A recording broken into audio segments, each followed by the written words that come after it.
Hello guys, আসসালামু আলাইকুম। সবাই কেমন আছেন? আশা করি ভালো আছেন। আমি আজকে আপনাদের মাঝে নিয়ে এসেছি চিংড়ি পোলাও। চিংড়ি তো আমরা কতভাবেই খেয়ে থাকি, তবে চিংড়ির পোলাও কেমন হবে? নিশ্চয়ই ভালো হবে, দুর্দান্ত স্বাদের হবে। চিংড়ি পোলাও বানানোর জন্য আমি নিয়ে নিয়েছি চিংড়ি। আমি হাফ কিলোর একটি বেশি 700 গ্রাম মতো চিংড়ি নিয়ে নিয়েছি। চিংড়িগুলো আমি এভাবে আঁশ ছড়িয়ে এনেছি, নিয়ে ভালোভাবে ধুয়ে পরিষ্কার করে নিয়েছি, পানি ঝরিয়ে নিয়েছি। এবার আমি এটা একটু লবণ, একটু হলুদের গুঁড়ো দিয়ে ভালোভাবে মেখে নিব।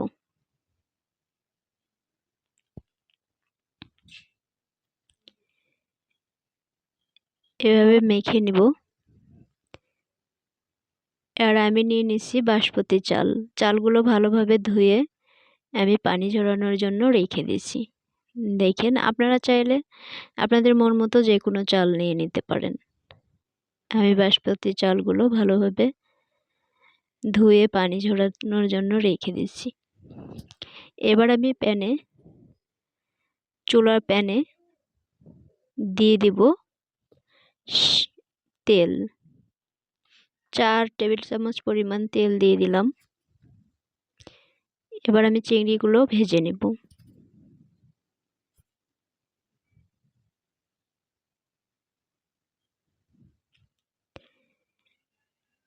আমি চিংড়িগুলো ব্রাউন কালার করে ভেজে নেব।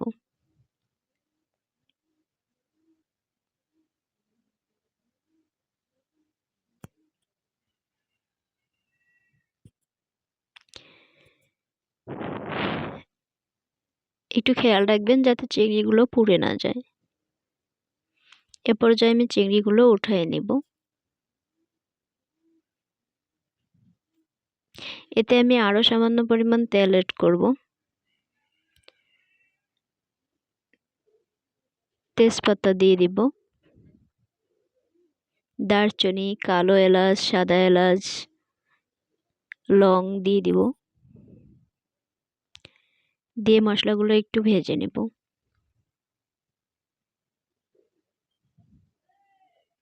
মশলা থেকে যখন গন্ধ ছড়াবে তখন দিয়ে দিব পেঁয়াজ। আমি 3-4টা পেঁয়াজ কুচি কুচি করে কেটে নিয়েছি। এবার এই পেঁয়াজগুলো আমি ব্রাউন করে ভেজে নেব, হালকা ব্রাউন কালার করে ভেজে নেব।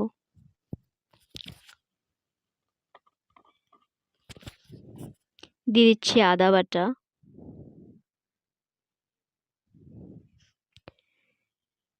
পেঁয়াজ রসুন বাটা, একটু মরিচের বাটা,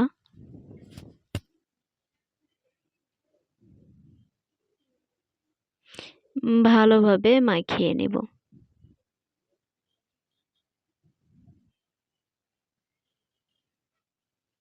মশলাগুলো একটু কষিয়ে নেব। এই পর্যায়ে দিয়ে দিব টক দই।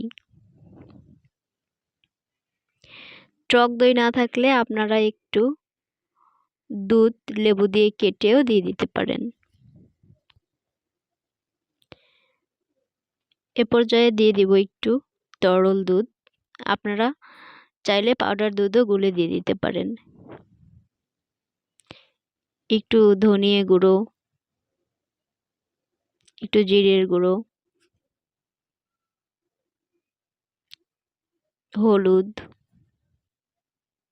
গরম মশলা গুঁড়ো, স্বাদ মতো লবণ, আর 4-5টা আস্ত কাঁচামরিচ দিয়ে আমি মশলাগুলো আবারও ভালোভাবে একটু কষিয়ে নেব।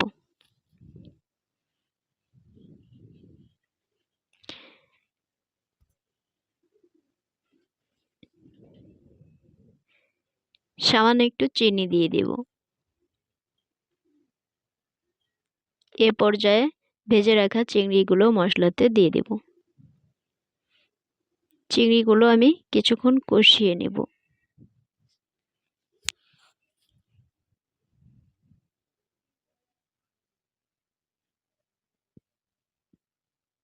ঢেকে দিয়ে অল্প কিছুক্ষণ 3-4 মিনিট রান্না করব। 3-4 মিনিট পরে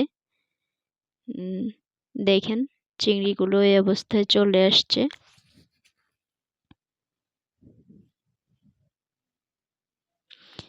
চিংড়িতে পানি দেওয়ার প্রয়োজন নেই, কারণ মশলা কষানোর জন্য যে পরিমাণ পানি দিচ্ছি ওতেই যথেষ্ট। এবার চিংড়িগুলো উঠিয়ে নিব।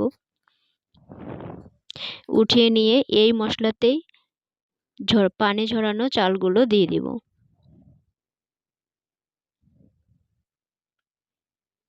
চালগুলো ভালোভাবে একটু উল্টিয়ে পাল্টিয়ে মশলার সাথে কষিয়ে নিব, ভেজে নিব।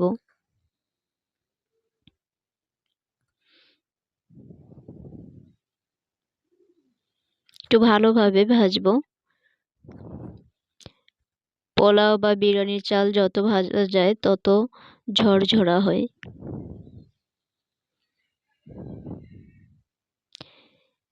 এ পর্যায়ে দিয়ে দিব পানি।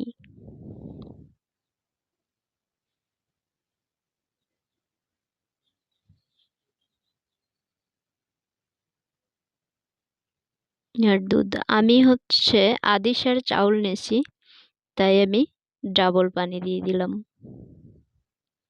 যতটুকু চাল নেবেন তার থেকে ডাবল পানি দিয়ে দিবেন। নেড়ে চেড়ে ভালোভাবে মাখিয়ে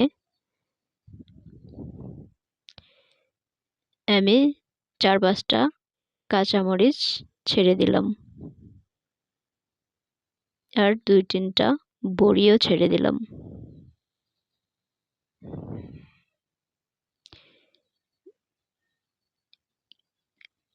কাজু বাদাম ছেড়ে দিলাম, কিশমিশ,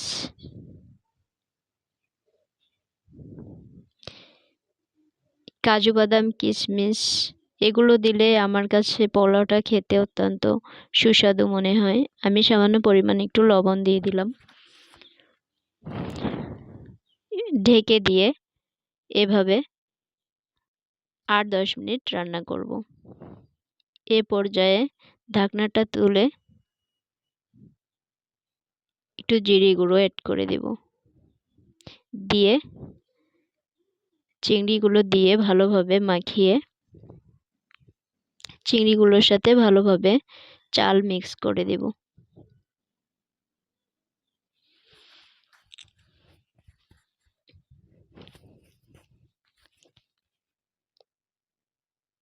এ পর্যায়ে ঢেকে দিয়ে আরো কিছুক্ষণ রান্না করব।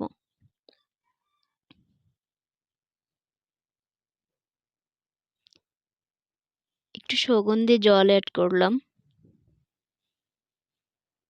একটু গোলাপ জল দিয়ে দিলাম। ঢেকে দিয়ে আরো কিছুক্ষণ রান্না করব।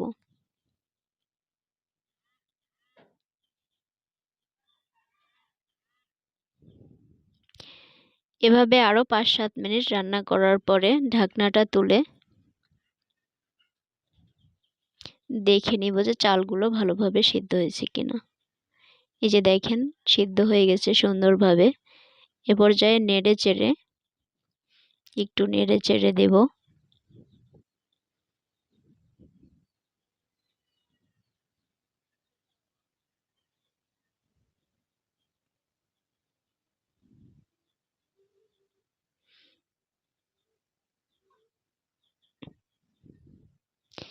ঢেকে দিয়ে আরো 2-3 মিনিট একটু জ্বালাবো।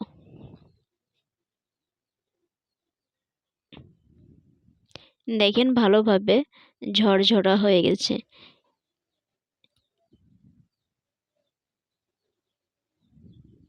আরো একটু ঢেকে দিয়ে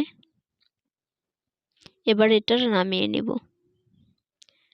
পরিবেশন করব চিংড়ি পোলা। আশা করি আপনারাও এভাবে রান্না করে খাবেন, খেতে অনেক ভালো লাগবে, দুর্দান্ত স্বাদের হবে এই চিংড়ি পোলা। আর অবশ্যই প্লিজ চ্যানেলটি সাবস্ক্রাইব করবেন, লাইক কমেন্ট শেয়ার করবেন, যাতে আমি আরও অনেক ভালো ভালো ভিডিও নিয়ে আপনাদের মাঝে উপস্থাপন হতে পারি। অবশ্যই চ্যানেলটা সাবস্ক্রাইব করবেন, সবার কাছে অনুরোধ রইল। আরও পরবর্তী কোনো রান্না নিয়ে আসার আগে সে পর্যন্ত আপনারা সবাই ভালো থাকবেন, সুস্থ থাকবেন, আর আমার জন্য দোয়া করবেন। আবারও বলছি, প্লিজ চ্যানেলটা অবশ্যই সাবস্ক্রাইব করে দিবেন।